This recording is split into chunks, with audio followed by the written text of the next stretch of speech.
Hey, hey, I survived a coma. What a coma? What is that like? Coma, coma, coma. All right.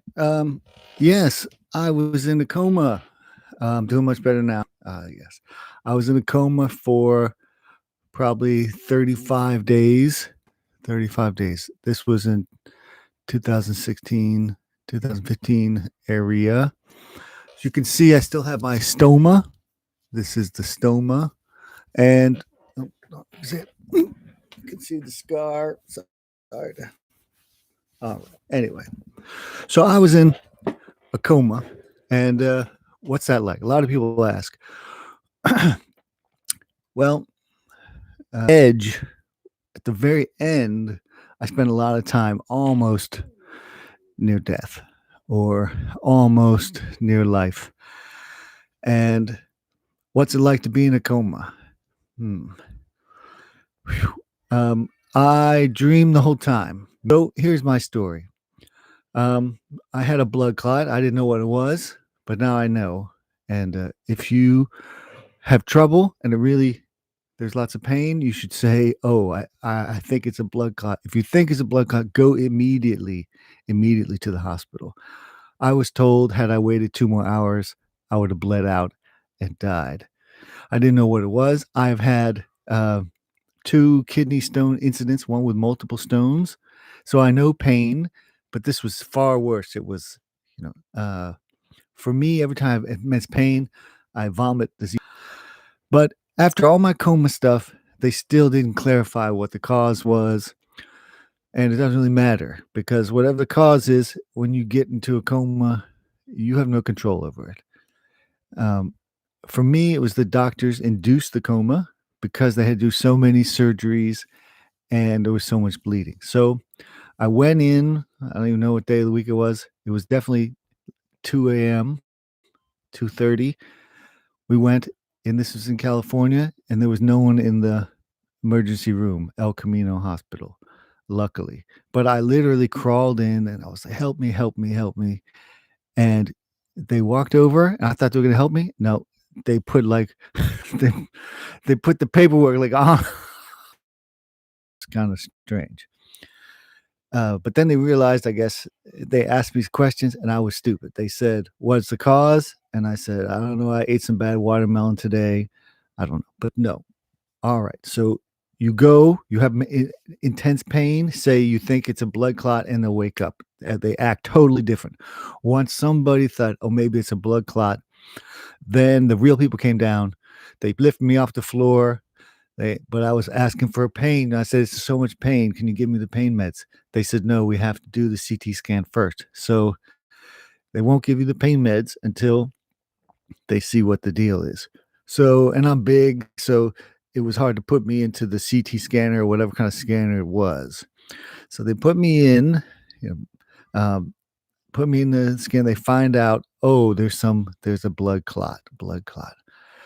So, uh, I don't know. I was passed out because of pain or something, and for me, that was it. I woke up 35 days later, whatever it was. But they say I was lucid and talking for a couple days before they went full, uh, medically induced coma is what they told me. But like I said, um, for me, it was dream world. And then the interesting thing was there were, I would say, 3 levels of the dream world in the coma. There was the fun level. Obviously, the super drugs kicked in, uh, whatever they give you, you guys, I don't know, they end in all.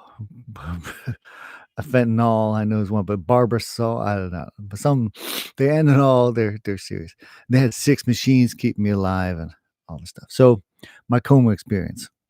There are 3 levels of when I was in the coma. Top level was very exciting. I was trying to rationalize it in my way, which was fun. It was like, uh, what's going on here? All right. So in my brain, I had this dream that lasted 35 days and there were pieces to it, but this uh, aliens had come to America in my dream, or the world, sorry. Aliens had come in and they were putting everyone into comas except me. because my stomach had had an operation, so I was like part machine in my mind. But it was fun. I was trying to figure this out. Uh, that level was fun. Then every once in a while, boom, I get dropped down from that to like this other dream world. Uh, and in this dream world, it was, I suppose, stuff I saw and how I registered it. Like the alien, I would see this alien face, but I guess it was the masks that the doctors wore. So it was like half reality, half dream. It was affected because the top layer I was flying through space, was not connected to reality at all while I was in the ICU. Later, and then the second level was how I reacted to things like uh, this one, like when I was being pushed through doors. Uh, I could feel that when I was getting pushed around when the whole world was moving. So I could feel that. That was the second level. The bottom level, I know when I was bleeding out, or my mom said I was fighting Satan. I felt like I was near the end, near the end. I saw the door of the next world. I swear that's what it was. And then maybe the second level, maybe it was the door to the bathroom, but it looked to me like I was in the garage of heaven and hell, and I was headed towards hell. But someone had, it wasn't my time, but they tried to put me in the place of their son who had did bad stuff. And I mean, I did bad stuff too, but hopefully I'm trying to, but in my coma, this is how I felt. This is what I really thought. I thought that I had been tricked, but I couldn't talk and I couldn't move. I was in that coma level. So in level 1, I could do anything, fly, I could jump and talk and uh, everything. In level 2 and 1, I could not move. I was on a bed or a stretcher or a slab or a car. Like I said, the one part must have been in the operating room something, but it felt like I was just on a slab and then they went to push me where they throw out the people who are going to hell.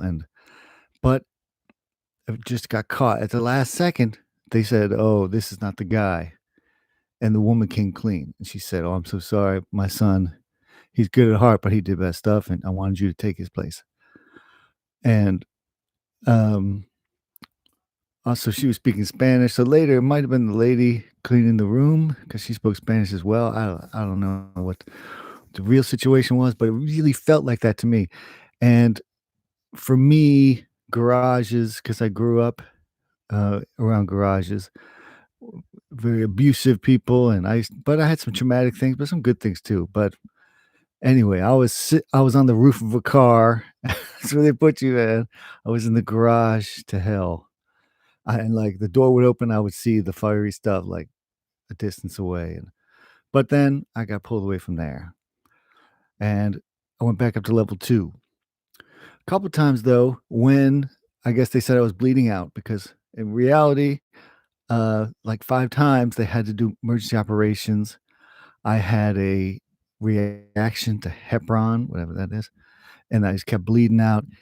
And they said that it's so rare, but they had to keep opening me up. And then one time they just kept my stomach open. They said for 3 days or 4 days. I don't know. My wife didn't like that. She cries when I ask her about it. So I don't ask her about that. But and all these people would come visit me, which was awesome. Thank you for visiting me. I appreciate that. It meant a lot because when you visited me, it came into my dream, and then they would help me add a piece what was going on. And I had no idea these people really came. So I dreamed about them, and then later on, when I finally woke up, I realized, oh, these people, they told me they come and they came and they visited me. That's so important to visit people who are in a coma. The best thing about being in a coma, the best thing when I was finally up, like almost waking up at that time, they brought in these puppies. It was so awesome. And the puppy like licked my face and I touched it. It was just the contact is so important. And that for like it's like a new creature, it helped me hold on to this reality. The puppy, it was so awesome. It was so feeling. I mean, as much as the negative, the pain and all that. stress, but this was so good. And then they would have people come by and play music outside my door. Of course, I don't think the one time they played the harp, that was a good choice if they really did that. But I guess because some other people were on their way out, so they needed that, a peaceful transition. I personally, about afterlife, I'm not part of any religion. I believe I chose my own path, so I'm going to make my own afterlife. You know, uh, I'm going to make my own heavens and a hell. If I got to work through some stuff I did, sure, I got to pay the price. But mostly, it's going to be heaven. And my friends are all invited to visit. That's what it should be. Some people they can go with religions in their own places afterwards. That's what I believe. Everyone's religion should be fine for them, but for me, I'm in the wild, going my own way, and D&D every day. Gary Gygax, man, I want to meet you there. I hope I can join your table and you can join my table. So, cool. So 35 days I was out, just like out, man. And like I said, I was just dreaming. I was fighting. What they were doing to my body is different. Like, they put these special boots on that massage the muscles, but still they atrophied. And just 35 days, I couldn't walk. I had to learn to walk again, which took a couple months. I had to use a walker. My arms, though, which are my best thing, they were doing good until what we. So I woke up in the middle one time, and the strangest thing, I breathed in, no air came in, nothing happened. Imagine that. Are you dead? Are you stressed? So, oh, there's something there. There's something there. What do you do? Because you want to breathe. I yanked it out, man. I yanked it all out. That almost killed me because they were breathing for me. So when you're on all these drugs, your lungs don't do the thing. So they had to do it for me. And when you come out, you have to come out slowly because they have to slowly retrain your lungs to do that. But that hadn't happened yet. And I ripped the stuff out and I almost killed myself that time. So what they did is they tied me to the bed. They tied me down to the bed. And when they did that, my body is like, bent. And anyway, my arm hurt for like 2 years because the position they tied it in for several days. And my family would keep untying me, which was nice because I only pulled it out once. But trust me, man, you wake up, you breathe in, you can't breathe. You know what you're gonna do? You're gonna eat that stuff out, that bleep out, man. It was like I could breathe in, nothing happened, dude. So I pulled it all out. But after that, they had this protocol, I guess. So I woke up, tied to the bed after that. But my family didn't like to see me tied to the bed, neither did I. But it hurt my arm for 2 years. I don't know. And my arms are my big thing. Like I turned 50 and I did 50 push-ups every day. Like just drop and do me 50. I'm not doing 25, 25. No. Drop and do 50. So I worked up to it. 50 every day. That was my goal, which I met, which was good. But being tied up messed my arm up for 2 years. Now I think it's finally back to normal. Of course, also, I went into a coma. The world was like sort of normal, and I came out and Donald Trump is the president. Donald Trump is the president. I was like, the president of what? President of TV? Yeah, okay. President of a reality show?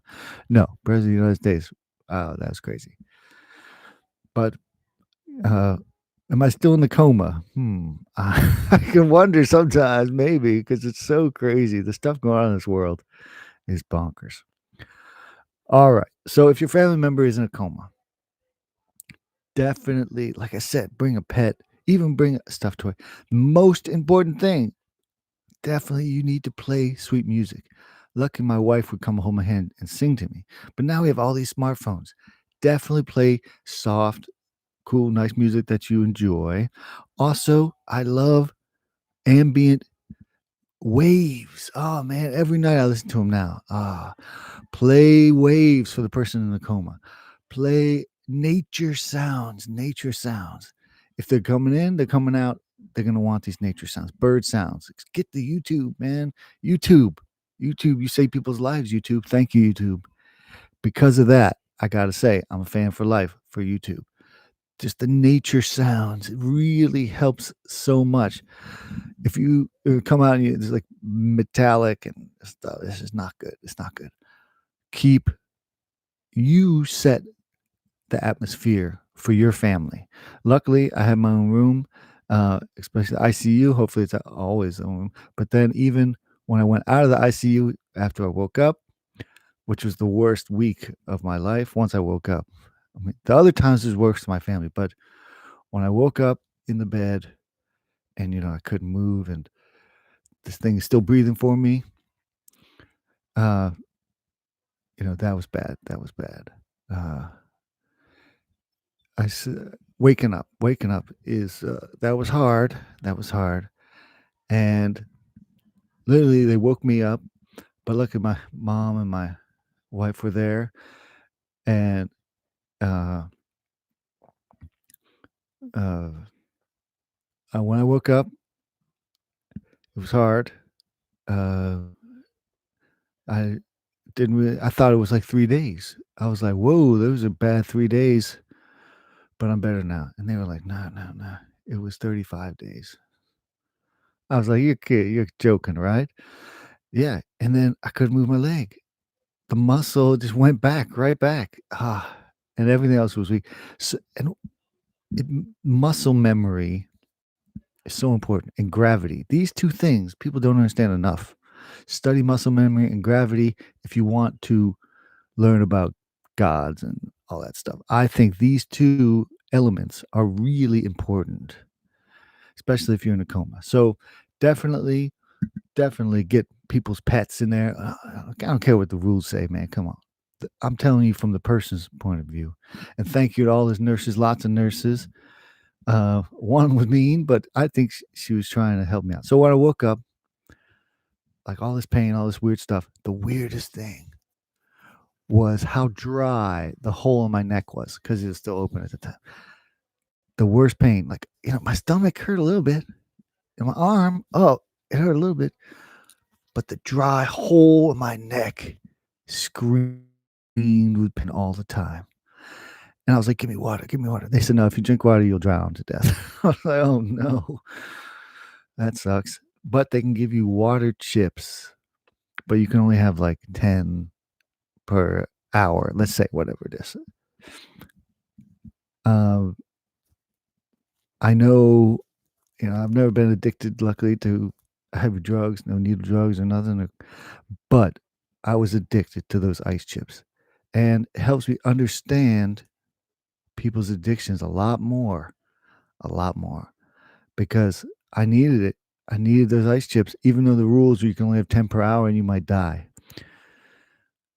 I lied. I straight up jacked that lady, like I was like, no, I haven't had any in the last, no, no, no. Oh, the last lady only gave me two. And like, I would be like, you fine, girl. You fine, nurse. Hook me up with extra. Come on. I'm a good guy. Like, boom, run right to it, man. Cause I needed it. I needed those ice chips. I felt like I was in the street begging, man. Like, so I have a lot more compassion for people with addictions now. I would have done anything, you know, for these nurse ladies. They want a little something, something. I would give a little something, something, man, because I needed them ice chips. Then a couple days later, they gave me something called heavy liquid. Heavy. It's so nasty, man. Sure, I guess it kept me alive, whatever else, but it was nasty. And they have to check that the stoma, maybe because I ripped my stuff out, but all the doctors would stand behind the nurses when they talked to me. I don't know if that was just for me because I acted out that one time when I didn't know what was going on, or is it all the time? But they just stood behind the nurses as like human shields. I didn't understand that. Except the surgeon. The surgeon lady came. She was the one I said with the mask and stuff. She came right up to me, and she was the one who did the cutting. But all the other doctors, all like 3 or 4 men that I saw, they were all stand behind the lady nurses. I don't know exactly why.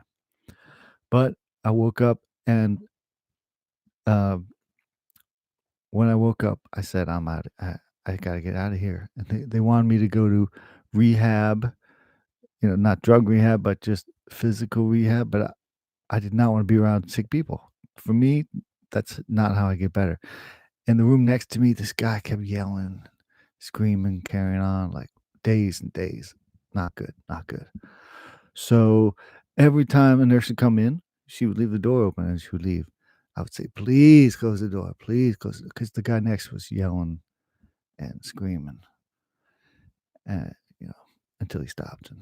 But still, it was your neighbors. You gotta think of that. So maybe some kind of good headphones if you're not a head wound, obviously, but definitely hook your family up with ambient sounds. It's so important. Nature sounds, your pets. They wouldn't let me see my daughter, unfortunately, but some people sneak their kids in, which is nice. And all right, so it was dangerous, and I was bleeding out a couple times. One time, they woke me up and they said, "Talk to your daughter." And I realize now it was because it was like a large chance. I don't even want to say what it was, but it was a chance that would have been it. So they let me talk to her one last time. So I appreciated that. You know, that was good. And just the people, especially my mom and everyone who came to see me, my wife was just there all the time. So I woke up. When I woke up, I didn't sleep for 24 hours. That first day, I was like, whoa, whoa, whoa. I don't know if I was afraid to go back to sleep, but they told me to go back. They gave me Xanax, which does zero to me. Also, Oxy, zero. How do people get addicted to Oxy, Xanax? Terrible drugs, man. I mean, I've done good drugs. That's not a good drug, dude. It did nothing at all. It did nothing. It did nothing. For me. It's like alcohol does nothing for me either. So are they all the same class of drugs? I don't know. But um, if it's someone who's not used to drugs, I don't know, maybe it'll affect them differently. But definitely the biggest drug is love. You gotta have love. And I guess it's good to go to talk to other people and talk to someone who's had it worse than you. So I got out, and that's what I did. So I got out. I was in a walker. I was bad, man. I lost 50 pounds, which was a bad way to lose weight. But I was a little too big, and then I got too small, and then now I'm big again. I'm back to reasonable. Reasonable. I'm not going to get that big again, which is probably part of the issue. How I got to the coma, how you get there, I'm not so sure about. But once you're there, you can control those lucid dreams. And there's 3 levels, and it was so complicated. But now I'm just trying to use this to every day. It's a mini coma. Sleep is like a mini coma. I listen to the waves. I put on some bird sounds. I think of all the good things I did recently and the good things I want to do soon. So let's, take a coma and do something good with it. Say you got a stoma because you're in a coma. Doesn't mean you're boma. I don't know what that means. All right, guys. I appreciate you listening. Nanu, nanu. I could go on and on about what happened in that dream. It felt so real. I can't forget that dream. All 3 levels. The bottom level, I don't want to go there. I'll go there one more time on my way out. The other ones I can visit as I like. But take care of your family and take care of yourself. And let me know who's been in a coma and how long and stuff. It's fun to talk about it. And until I find someone like who had a head injury and they went to coma by themselves, that's sad. That's different. And then they woke up like a year later. Wow. I mean, I couldn't. It took me 3 years to heal to this, which is still not 100%, but I'm doing good. I can do my push-ups again. Heal, heal, heal. Thank you, YouTube, so much. Thank you, YouTube. Thank you. And it was so much. And that pet, man, that dog was so awesome.